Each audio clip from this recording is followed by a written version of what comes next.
Hi everyone, Alan Welch here with A-Team Roofing. I just wanted to show everyone a beautiful bank that we finished up here in Dickson, Tennessee.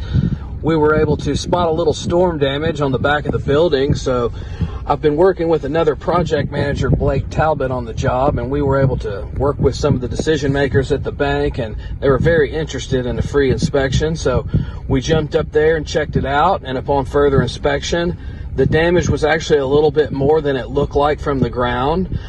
So we were able to work with the bank and help them through the claims process.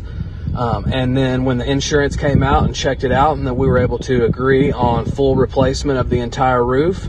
So we were able to do the build for the bank over Saturday and Sunday, so there'd be as little disruption of business for the bank's customers as possible. And we were able to put a beautiful black Atlas Pinnacle pristine roof on and have it all done by the end of the weekend. We even brought in some coffee and some donuts for the employees on Monday morning to let them know their roof was taken care of, and we really appreciate their business. So if you know anyone that needs a free inspection of their roof, or you have any roof questions at all, feel free to give us a call at A-Team Roofing here in Dixon, and that's 615-205-ROOF or 615-205-7663.